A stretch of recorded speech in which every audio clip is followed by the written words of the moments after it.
సొగసరి వారి grand sari exhibition factory prices కే mega sale weavers prices కే అందుబాటులోకి తీసుకొస్తున్నారు.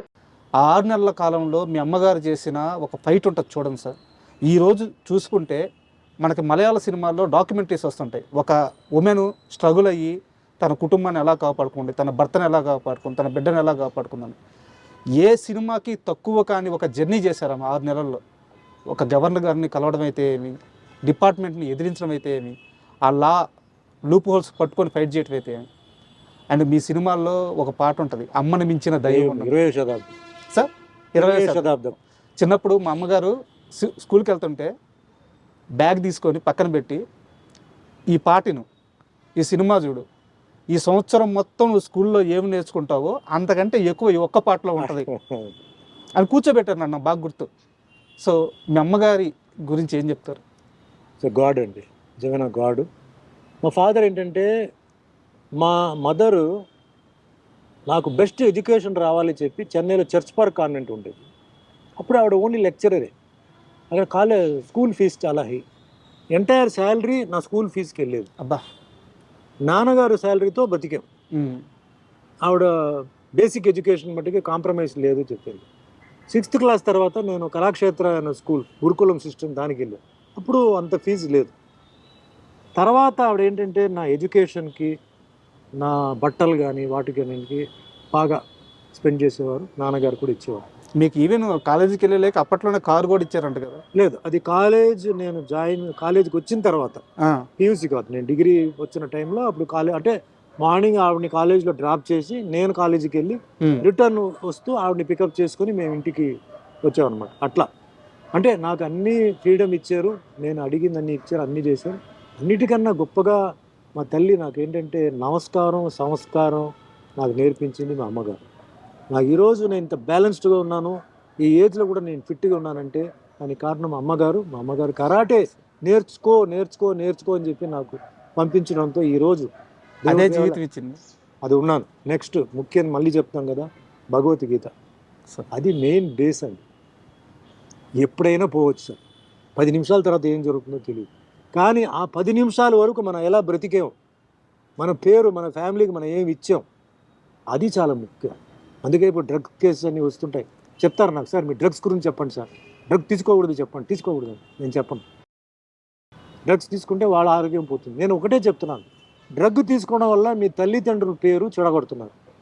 డ్రగ్ తీసుకోవడం వల్ల మీ ఇంట్లో ఒక ఆడదికి, పెళ్లి అవ్వాల్సిన అమ్మాయికి పెళ్లి జరగదు. అంతేగా. డ్రగ్ తీసుకోవడం వల్ల నీ మొహ రూపాన్ని పోతాయి, నీ బ్రెయిన్ పోతుంది. డ్రగ్ తీసుకోవడం వల్ల మీ మిత్రులను నువ్వు చంపుతావు. ఇది కావాలా నీకు? కావాలంటే చెయ్యి. మీ వీధిలో మీ ఫ్యామిలీకి మంచి పేరు ఉంది, డ్రగ్ తీసుకొని జైలుకి వచ్చిన తర్వాత ఆ ఫ్యామిలీ, ఇంటి పేరు చెడగొడతాం. అది కావాలా? చెయ్యి. అంతేగాని నేను డ్రగ్ తీసుకోవద్దు, అది హానికారం, నేను చెప్పనండి అంట. అట్లా నాకేంటంటే నన్ను పెంచింది ఆ బ్యూటిఫుల్ రూట్లో పెంచేసి. Super sir. సో నేను మదర్ని ఎప్పుడు నేను మర్చిపోను. ఈరోజు ఆవిడ లేనప్పుడు కూడా, మా తండ్రి గారు కూడా లేనప్పుడు కూడా నేను డైలీ వాళ్ళు నేను తలుచుకుంటాను. ఎప్పుడైనా ఏదైనా ఇంపార్టెంట్ ఉన్నప్పుడు ఆ బ్లెస్సింగ్. తర్వాత అఫ్కోర్స్ అమావాస్యగా పూజలు చేయడం అవన్నీ అది వేరే విషయం. అది మెటీరియలిస్టిక్ అండి. ఇక్కడ ఉండాలి మెటీరియల్, మన కొబ్బరికాయ కొట్టడం, పిండి పిండడం, అది కాదు. అది ఉంది ఇక్కడ, ఆ ప్యూరిటీ ఇక్కడ ఉందా, ఆ రియలైజేషన్. నా తల్లి తండ్రి వల్లనే నేను ఈరోజు నేను ఉన్నాను అంటున్నాను. వాళ్ళే దేవుడు సార్, అదే పవర్. వాళ్ళ వల్ల కదా నేను ఈరోజు ఉన్నాను సార్. వాళ్ళ లేకపోతే నేను ఎక్కడ ఉన్నాను? వాళ్ళే నాకు శక్తి. లాస్ట్ వరకు, టిల్ మై లాస్ట్ బ్రెత్, మా తల్లిదండ్రులు ఆశీర్వాదం ఉంది. భగవంతుడు ఆ రూపంలో ఎంటర్ అయ్యి నన్ను ఈరోజు ఇంత నడిపిస్తున్నాడు. అదే నేను నమ్ముతున్నాను, అదే నా నమ్మకం కూడా. తల్లి తండ్రి కంట్లో మటుకు ఎప్పుడు కంటి నీళ్ళు ఉండకూడదు. అది వచ్చిందా, యు ఆర్ ఫినిష్డ్. ఎంత గొప్పవాడైనా సరే, వాళ్ళు రూమ్లో కూర్చొని ఏడ్చారా నీ వల్ల, నువ్వు అయిపోయారు. అదే రూమ్లో కూర్చొని వాళ్ళు సంతోషంగా జీవించారా, అదే నీ సక్సెస్. అది గుర్తుపెట్టుకోండి, జీవితంలో ఎక్కడికి వెళ్తారు మీరు. చాలా థ్యాంక్ యూ సార్, చాలా వాల్యుబుల్ వర్డ్స్ చెప్పారు. అండ్ సుమన్ గారిని ఇంటర్వ్యూ చేసేటప్పుడు 2 వ్యక్తుల పేర్లు తీయకుండా ఆ ఇంటర్వ్యూ కానీ ముగిస్తే అది చాలా పెద్ద పాపం అవుతుంది. ఒకరు డైరెక్టర్ శరత్ గారు అండ్ ఇంకొకరు కృష్ణంరాజు గారు. అంటే వీళ్ళిద్దరితో మీ జర్నీ చాలా పెద్దది. కృష్ణంరాజు గారితో కలిసి చాలా సినిమాల్లో యాక్ట్ చేశారు మీరు. అండ్ ఆయనతో అసోసియేషన్ ఎలా ఉండేది, అండ్ దానితో పాటు ఈరోజు ఆయన కొడుకే ఇంకా ప్రభాస్ గారు ఈరోజు ఇండియా మొత్తం గర్వించే స్థాయిలో ఉన్నారు. అప్పట్లో ప్రభాస్ గారి గురించి మీకు ఆయన ఏమన్నా చెప్పేవారా? లేదండి, యాక్చువల్లీ కృష్ణరాజు గారు నాకు రారాజు సినిమా నాకు ఫస్ట్ అండి సార్. రారాజులో నేను గెస్ట్ రోల్ చేశాను, పోలీస్ ఆఫీసర్ రోల్ చేశాను సార్.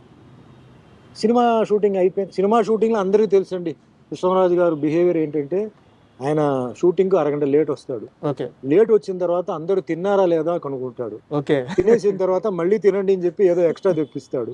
షూటింగ్ 10:30 మొదలవుతుంది, 12 గంటలకి బ్రేక్, అందరూ బాగా భోజనం చేయండి అంటాడు, మళ్ళీ తినండి అంటాడు, మళ్ళీ సాయంత్రం మెల్లిగా 3:30కి స్టార్ట్ చేసి 5:30కి ప్యాకప్ చేసేస్తాడు. లైఫ్ని ఎంజాయ్ చేస్తాడు. ఆ టైపు మెంటాలిటీ. నాతో బాగా క్లోజ్ అయిపోయి ఆయన చెన్నై, ఆయన హౌస్లో ఆయన ఫస్ట్ వైఫ్ ఉండేవారు, నువ్వు రా అని చెప్పి చెన్నైలో వెళ్తే ఆయనకి కారు పిచ్చి, అప్పుడు ఫారిన్ కార్స్ పిచ్చి. సో నా ఈ కారు నీకేం కారు ఉంది అది ఇది. తర్వాత మంచి ఫుడ్, మంచి నాన్ వెజిటేరియన్ ఫుడ్. అంటే అయితే ఇప్పుడు డార్లింగ్ ఉండే అలవాటు అక్కడి నుంచే వచ్చింది. అది అక్కడి నుంచే వచ్చింది. ఒక ఐటమ్ ఉంటే చాలు, ఈ టేబుల్ అంటే ఈ టేబుల్ ఫుల్ ఉండాలి, అన్నీ ఉంటాయి అనమాట. నిజంగా ఆ రాజు అంటే ఆ రాజు ఫీలింగ్ అదే నాకు కంటిన్యూ చేశాను. నేను లీడర్ అనే సినిమా చేశాను, బావబావమరి సినిమా చేశాను. తర్వాత హైదరాబాద్కి షిఫ్ట్ అయిన తర్వాత మళ్ళీ హైదరాబాద్లో కూడా నన్ను పిలిచేవారు, ఇంటికి పిలిచి భోజనాలు అది ఇది. అంటే అది ఒక ఆ టైప్ ఆఫ్ ఇది. చెడు అనేది ఎప్పుడు లేదు సార్, అందరితో మంచిగా ఉండాలి, అందరికీ. ఆయనకి ఒకటి ఎక్సర్సైజ్, తర్వాత కరాటే చాలా ఇష్టం. ఎక్కడ ఉన్నా పిలిచేవాడు, పిలిచి కొంచెం లాగే ఏంటి ఎక్సర్సైజ్ చేయట్లేదా అన్నాడు. కొంచెం టఫ్గా ఉంటే ఇలాగే ఉండే అట్లా. అంటే ఎక్సర్సైజ్ మీద, హెల్త్ మీద బాగా, అంటే ఫిట్నెస్ మీద, ఫుడ్ మీద, లైఫ్ ఎంజాయ్ చేయాలి, ఎంజాయ్ చేయకుండా లైఫ్ ఏంటి అని అనుకుంటున్న ఒక వ్యక్తి. I miss him a lot అండి. ఇప్పుడు అదే ఆ క్యారెక్టరిజం అంతా డార్లింగ్లో చూస్తున్నాం. ఆ బిహేవియర్ కానీ అవన్నీ అదే వచ్చేసింది. అవును, సేమ్ జూనియర్, అదే మంచితనం, అదే ఫుడ్ పెట్టడం, సేమ్ జూనియర్ వచ్చింది. బట్ ఆ క్లోజ్నెస్, ఇంకా ఆ ఫీలింగ్ ఆయన మరి మిగతా వాళ్ళతో ఎలా నాకు తెలియదు, నాతో మట్టికి ఒక తమ్ముడు లాగా బాగా చూసుకున్నవారు, మంచి అభిమానం ప్రేమతో చూసుకున్నవారు అనమాట. అండ్ మేము కొన్ని టెంపుల్స్లో అప్పుడప్పుడు వీ యూస్ టు మీట్ అండి. ఆయన కొంచెం టెంపుల్స్కి వెళ్ళేటప్పటికి కర్ణాటకలో అంతా వీ యూస్ టు మీట్ అనమాట. అట్లా ఇంకా క్లోజ్ అయిపోయాం. భక్తి కూడా ఆయనకి ఉందన్నమాట. ఇక శరత్ గారికి వస్తే నాకు చెప్పాలంటే చిరంజీవి గారికి ఎట్లా కోదండరామిరెడ్డి డైరెక్టర్ సాంగ్స్ విషయంలో, అంటే కంపోజింగ్, లిరిక్స్, స్టెప్స్ ఇవన్నీ చేశారు. నాకు శరత్ గారు సాంగ్స్, ఆయన పాటలన్నీ హిట్టే కదా సార్ మీ కాంబినేషన్లో.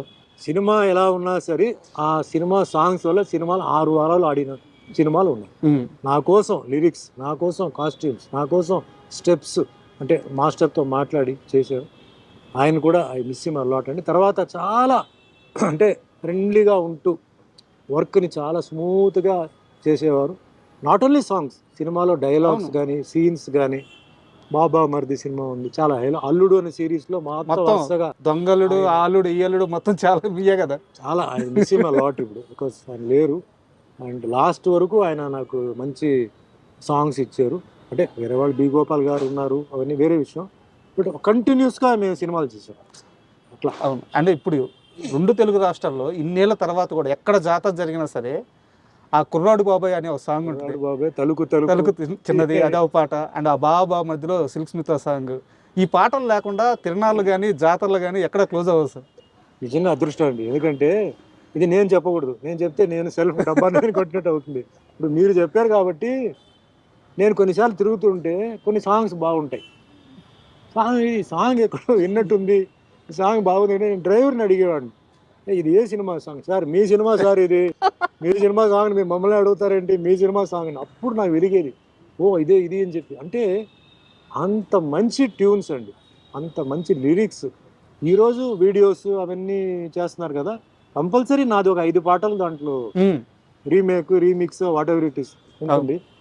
ఆ విషయంలో నిజంగా నేను అదృష్టవంతుడు. ఎందుకంటే ఎప్పుడో చేసిన సాంగ్స్ ఇప్పుడు ఈ యూత్ దానికి డాన్స్ చేయడం, ఈ యూత్ దానికి మేబీ అది ఎవరి సాంగ్ కూడా వాళ్ళకి తెలియకపోవచ్చు కూడా. అయ్యో ఎందుకు తెలియదు సార్. బట్ నిజంగా చాలా అదృష్టం ఆ సాంగ్స్ చేసిన, నిజంగా వాళ్ళకి నమస్కారం. అదృష్టం, ఇవన్నీ అదృష్టం సార్. ఇది అందరికి రాదు. అవును, అందరికీ ఈ సాంగ్స్ విషయంలో, సీన్స్ విషయంలో అదృష్టం రాదు. కొన్ని డైలాగ్స్, కొన్ని రైటర్స్, కొన్ని కెమెరామెన్స్, వాళ్ళందరూ ఏంటంటే అదృష్టం ఉంటేనే అది మనకి దొరుకుతుంది వర్క్ చేయడానికి.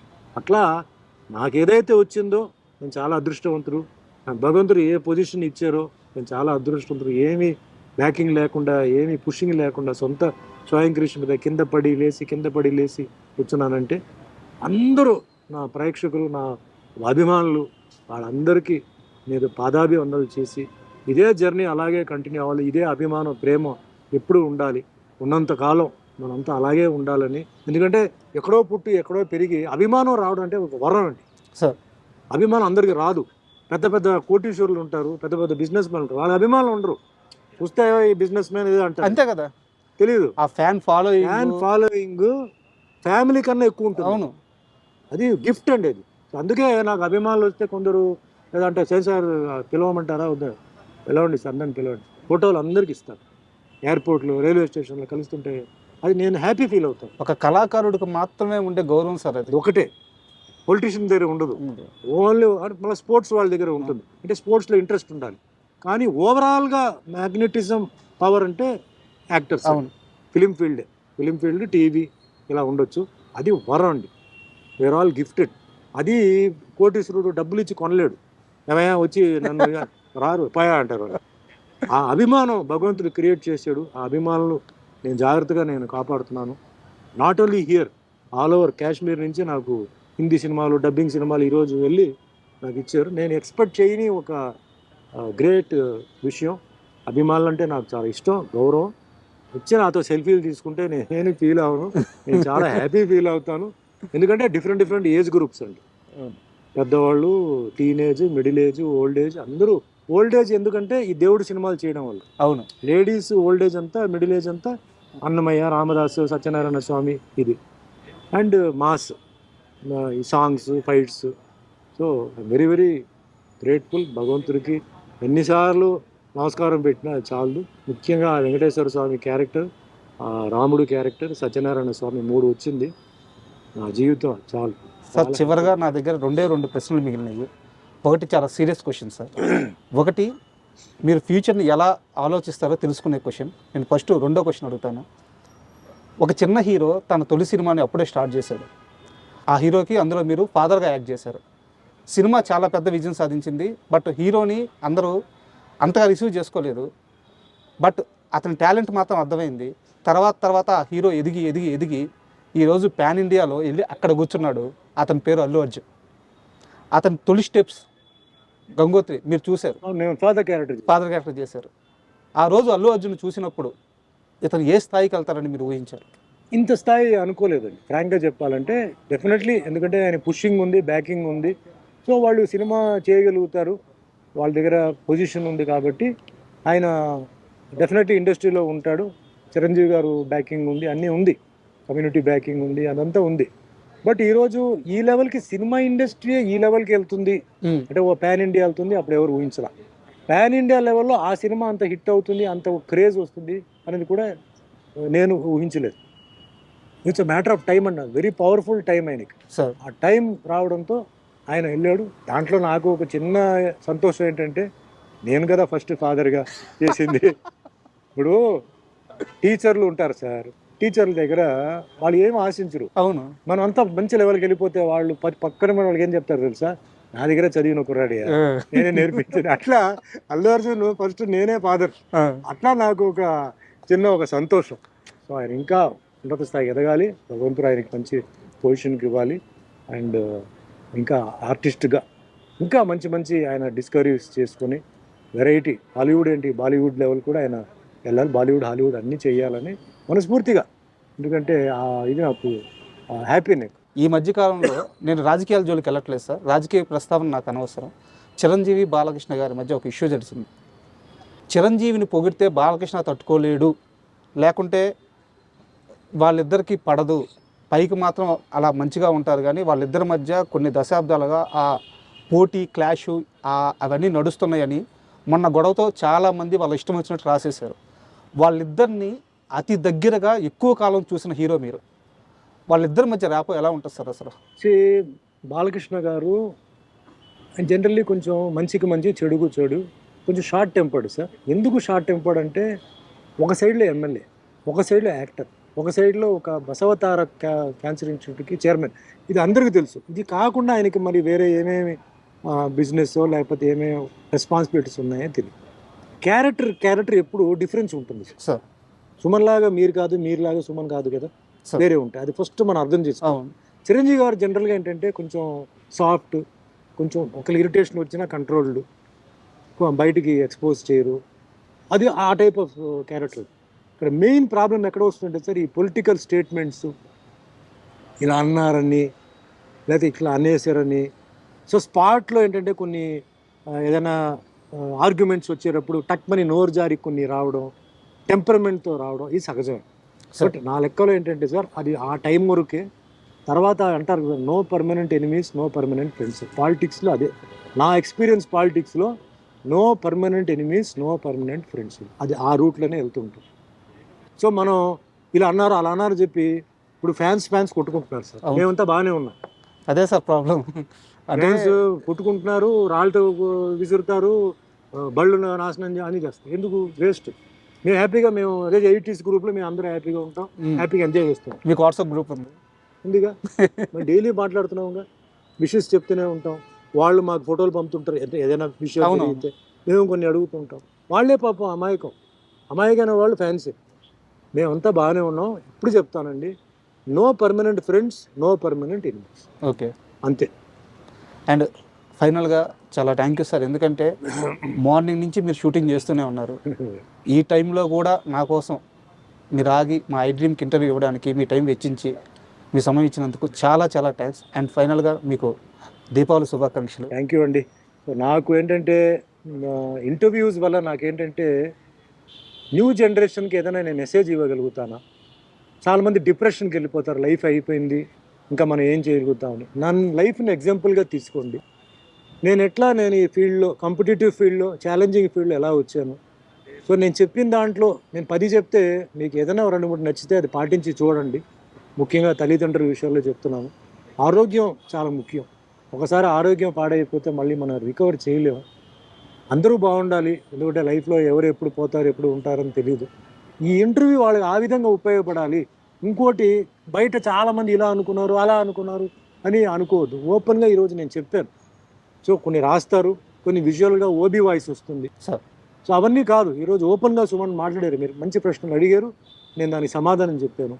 చెప్పిన దాంట్లో ఏమీ అబద్ధాలు కాదు, నిజం చెప్పాను. జరిగిన విషయాలు, ఎందుకంటే నాకు జరిగిన విషయాలు. సో అందరూ జీవితం అయిపోయింది, డిప్రెషన్, ఫెయిలియర్ కాదు. Always keep fighting in the right way. Go in the right way with the blessings of your parents. భగవంతుడు ఉన్నాడు ఇది. And I respect every religion, every caste, every community. ఎందుకంటే వాళ్ళందరి వల్లనే ఈరోజు నేను తయారయ్యాను. నేను హిందూ అని చెప్పి నేను హిందూ అని చెప్పనండి. హిందూ, ముస్లిం, క్రిస్టియన్, సిక్, పార్సీ, జైన్ అందరికీ నేను నమస్కారం చెప్తున్నాను. All religion. నేను అన్ని టెంపుల్స్కి వెళ్తాను, అన్ని మసీదుకి వెళ్తాను, అన్ని చర్చ్ కదా.